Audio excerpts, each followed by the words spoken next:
पुराने समय की बात है। एक गांव में एक किसान परिवार रहता था।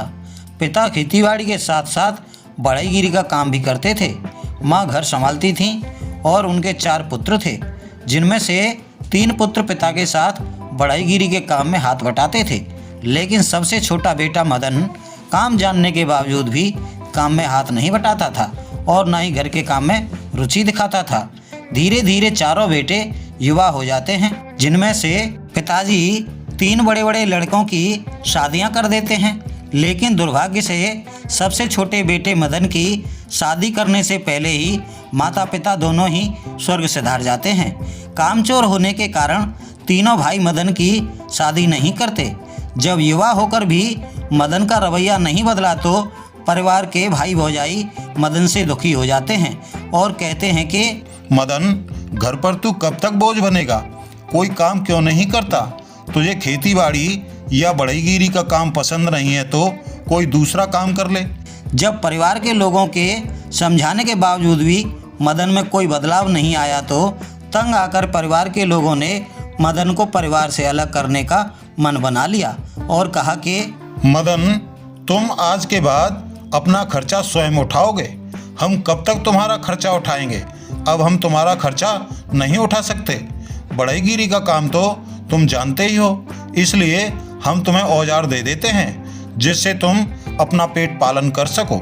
इतना कहते हुए और बढ़ईगिरी के औजार देकर परिवार वालों ने मदन को अलग कर दिया।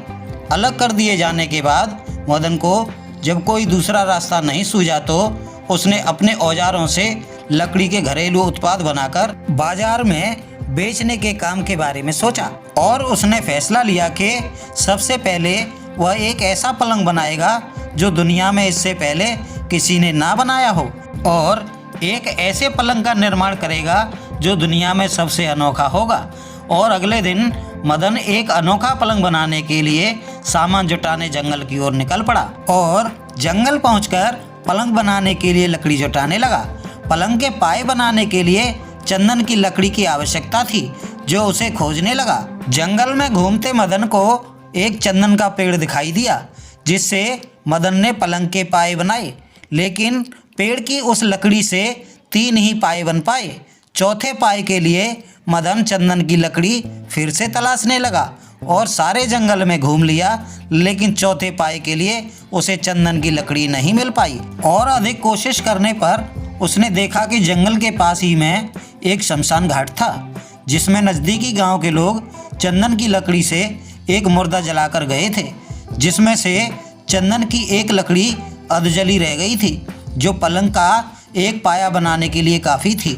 उस लकड़ी को देखकर मदन ने सोचा कि मुझे सिर्फ एक पाए के लिए ही चंदन की लकड़ी चाहिए और यह लकड़ी भी चंदन की ही है, तो क्यों ना इस लकड़ी को ही चौथे पाए के लिए काम में ले लिया जाए। ऐसा सोचकर मदन ने लकड़ी को उठाया और बाकी सामान के साथ घर लौट आया और उसने पलंग बनाने का काम शुरू कर दिया। और कुछ ही दिनों में मदन ने बहुत ही खूबसूरत पलंग का निर्माण किया। पलंग तैयार हो जाने के बाद उसने सोचा कि इस खूबसूरत पलंग को किसी अच्छे बाजार में ले जाकर बेचा जाए, जिससे कि दाम भी अच्छे मिल सकें। मदन के गांव से कुछ कोस की दूरी पर एक नगर था। उस नगर का बाजार बड़ा ही प्रसिद्ध था। साथ ही साथ उस नगर का राजा भी बड़ा ही दयालु, कर्तव्यनिष्ठ एवं निष्ठावान इंसान था, जो शाम को बाजार का दौरा करता था। जिस किसी व्यक्ति का सामान सुबह से लेकर शाम तक नहीं बिक पाता था, उस व्यक्ति के सामान को राजा स्वयं ही खरीद लेता था, जिससे उस व्यक्ति को बिना धंधा किए शाम को खाली हाथ न जाना पड़े। नगर के सभी लोग राजा की इस दयालुता की बड़ी सराहना एवं प्रशंसा करते थे और नगर की सभी प्रजा बड़ी खुशहाल रहती थी। मदन को जब उस नगर के बाजार के बारे में पता चला तो उसने अपने पलंग को ले जाकर उसी बाजार में बेचने के लिए रख दिया और खरीदारों का इंतजार करने लगा। जब भी कोई खरीदार पलंग को खरीदने के लिए मदन से कीमत पूछता तो मदन का एक ही जवाब होता था कि पलंग की कीमत पलंग स्वयं ही बताएगा। ग्राहक इतना सुनते ही कहते, अरे भाई, पलंग कोई इंसान है जो अपनी कीमत बताएगा? तेरा दिमाग चकरा गया है क्या, या फिर तू पागल है? ग्राहक इतना कहते और आगे बढ़ जाते। सुबह से शाम हो गई, लेकिन मदन का पलंग नहीं बिक पाया था। मदन बड़ा ही निराश और हताश बैठा था कि अपने सिपाहियों के साथ राजा का दौरा होता है और बाजार में जिस किसी व्यक्ति का सामान शाम तक नहीं बिक पाया था, उसे बारी बारी खरीदते हुए और अपने सिपाहियों के द्वारा एकत्र कराते हुए राजा आगे बढ़ रहा था। जैसे ही राजा मदन के पास पहुंचा तो मदन से पूछा, क्यों भाई पलंग वाले, तेरा पलंग बिका नहीं क्या?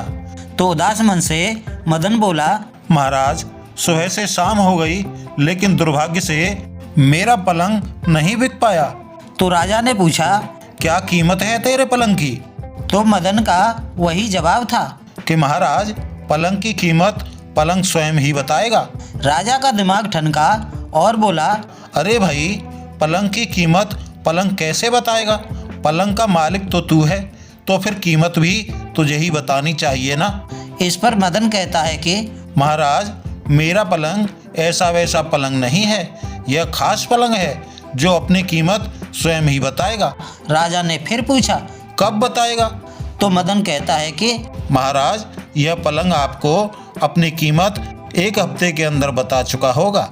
इस पर राजा कहता है कि तो फिर ठीक है, जब तेरा पलंग अपनी कीमत हमें बता देगा, तब हम उस कीमत को तुझे अदा कर देंगे, ठीक है? इस पर मदन कहता है, ठीक है महाराज। और राजा ने उस पलंग को अपने सिपाहियों के माध्यम से अपने महल के खास शयन कक्ष में पहुंचवा दिया। इसी तरह बाजार में जिस किसी का सामान शाम तक नहीं बिक पाया था, सभी का सामान खरीदा और शाम को राजा अपने महल लौट आया। शाम को खाना पीना खाने के बाद सोने के लिए राजा उसी पलंग पर सोने की इच्छा से उसी शयन कक्ष की ओर बढ़ चला जिस कक्ष में वही खास पलंग डलवाया था।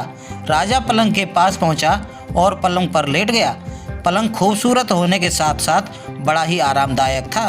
राजा पलंग पर लेटकर अपने आप को बड़ा ही अच्छा महसूस कर रहा था और कभी मदन की बातों पर सोचता तो कभी पलंग के बारे में सोचता। इसी तरह काफ़ी रात बीत गई और मध्यरात्रि के आसपास राजा को नींद का झोंका आया। राजा अभी सोया ही था कि मध्यरात्रि के 12 बज चुके थे। रात के 12 बजते ही पलंग के सभी पाए एक्टिव हो गए। पलंग के 3 पाए जो एक ही लकड़ी से बने थे, वे अपने आप को शमशान की लकड़ी से बने पाए से अलग समझते थे, उसे अछूत मानते थे, उससे बात भी नहीं करते थे। एक्टिव होने के बाद तीनों आपस में बतियाने लगे। राजा रसोई नींद को त्याग कर चुपचाप पायों की बातों को सुनने लगा। तीनों पायों में से एक आपस में कहने लगा, दोस्तों, इस नगर का राजा बड़ा ही नेक दिल, कर्तव्यनिष्ठ और निष्ठावान है। तो उनमें से दूसरा पाया बोला, हाँ भाइयों, मैंने भी इस राजा की बड़ी तारीफ सुनी है कि रियासत का बड़ा ही ख्याल रखता है। इसके राज्य में प्रजा बड़ी ही सुखी और खुशहाल रहती है। भाइयों, क्यों ना इस नगर की सैर करके आया जाए, देखें तो सही यह बात कितनी सच है और कितनी झूठ। इतना सुनते ही उसके साथी पाए बोले, हाँ भाई, कह तो तुम ठीक रहे हो। पहले नंबर का पाया बोला, तो ठीक है, चौथे से तो मैं कुछ कह नहीं सकता, लेकिन तुम दोनों से ही बोल सकता हूँ। तुम दोनों भाई मेरे हिस्से का वजन थोड़ा थोड़ा सहन कर लो तो मैं जाता हूँ और इस नगर की सैर करके आता हूँ और इस नगर की असली तस्वीर आकर तुम्हें बताता हूँ। इस पर दोनों पाए बोले, अरे भाई, तेरी इच्छा इस शहर की सैर करने की है तो बेफिक्र होकर जा और सैर करके आ। हम तेरे हिस्से का वजन सहन कर लेंगे, लेकिन लौटना जल्दी।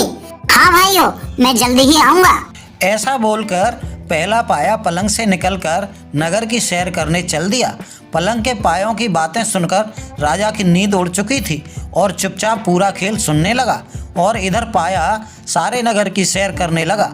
सारे नगर में पाए को सब कुछ अच्छा लगा, लेकिन जैसे ही शहर के अंतिम सिरे पर पहुंचा तो रात के संवत एक बुजुर्ग बुढ़िया अपने घर में बैठी रो रही थी। रात के संवत पाए ने बुढ़िया को रोते हुए देखा तो हैरानी से सोचने लगा, सारे नगर में इतनी शांति है, सब कुछ अच्छा होते हुए भी इतनी रात गए यह बुढ़िया रो क्यों रही है? इसे क्या दुख है जो सारी प्रजा सो रही है और ये रो रही है? जानना चाहिए कि इसे क्या कष्ट है। ऐसा सोचकर पाया बुढ़िया के पास पहुंचा और बोला, माँ, इतनी रात गए तू रो क्यों रही है? तुझे क्या कष्ट है? मुझे बताइए तो हो सकता है कि मैं तुम्हारी कुछ मदद कर सकूं। इस पर बुढ़िया बोली, बेटा, मुझे मेरा अपना कोई दुख नहीं है और हमारे नगर के ऐसे दयालु राजा के होते हुए हमें कोई कष्ट हो भी नहीं सकता। पाए ने फिर पूछा। माँ, फिर आप रो क्यों रही हो? तो बुढ़िया कहती है, बेटा, मैं अपने राजा के लिए रो रही हूँ। राजा के लिए? माँ, एक तरफ तो तुम राजा की तारीफ कर रही हो और दूसरी तरफ राजा के लिए रो रही हो। ये कैसी पहेली है? मैं समझ नहीं पा रहा हूँ। तो बुढ़िया बोली, मैं अपने राजा के लिए इसलिए रो रही हूँ कि हमारे नगर का राजा इतना दयालु और निष्ठावान होने के साथ साथ सारी प्रजा का ईश्वर के समान ख्याल रखता है और ऐसा राजा भाग्य से मिलता है। ऐसा राजा अब हमसे बिछड़ जाएगा। बिछड़ जाएगा? मगर कैसे? पाए ने फिर से पूछा तो बुढ़िया रोते हुए बोली, सुबह होते ही हमारे राजा को नाग डस लेगा और राजा मर जाएगा। इतना सुनते ही पाया बोला, माँ, नाग कैसे डस लेगा? कहाँ से डस लेगा? माँ, मुझे पूरी बात बताइए। तो बुढ़िया कहने लगी, बेटा, राजा जहाँ सोया है वहीं पलंग के पास उसके जूते उतरे हुए हैं और छोटा सा नाग आकर जूते में छुपकर बैठ गया है। सुबह जैसे ही राजा जूते पहनने के लिए अपने पैर उनमें डालेगा वैसे ही नाग उसे डस लेगा और राजा मर जाएगा। इतनी बात सुनी तो पाया बोला, माँ, तू घबरा मत और अपने आंसू पोंछ ले। ईश्वर ने तेरी प्रार्थना सुन ली। तुम्हारा राजा तुमसे नहीं बिछड़ेगा। ये एक माँ को दिया हुआ एक बेटे का वचन है। पाया इस तरह से बुढ़िया को चुप कराता है, धीरज बंधाता है और वहाँ से चल देता है और पलंग के पास आकर दोनों जूतों पर टूट पड़ता है और दोनों जूतों को अच्छी तरह से कुचल देता है, जिससे नाग उस जूते में ही मर जाता है। इसके बाद पाया अपने स्थान पलंग में आकर लग जाता है। पाए को पलंग में लगते ही उसके साथी पाए पूछते हैं, अरे भाई, बड़ा समय लगाया तुमने। ऐसे कहाँ निकल गए थे जो कि इतना समय लगाया? तो पाया बोला, अरे भाइयों, कुछ पूछो मत। क्यों, क्या हुआ? तो पाए ने पलंग से निकलने से लेकर नाग को मारने तक का सारा किस्सा उन्हें सुना दिया। सारा किस्सा सुनने के बाद साथी पाए बोले, अरे भाई, तूने तो बहुत ही अच्छा काम किया। इस नगर की सारी प्रजा को अनाथ होने से बचा लिया। तुम्हारा बहुत बहुत शुक्रिया। पाए के इतना कहते ही सुबह का प्रहर शुरू हो जाता है और सभी पाए अपनी सामान्य स्थिति में आ जाते हैं और राजा सारी रात पायों के इस खेल को सुनता ही रहता है और भोर होते ही पलंग से उतरकर सबसे पहले जूतों पर नजर डालता है तो जूतों का कचूमर बना हुआ देखता है। पैर से जूते को उल्टा करने पर उसमें से मरा हुआ नाग नीचे गिर जाता है। उसे देखकर राजा हतप्रभ रह जाता है और पलंग के कलाकार की कला का कायल हो जाता है और अपनी जान बचाने की एवज में पलंग की कीमत के अलावा उसको इनाम देने का फैसला ले लेता है।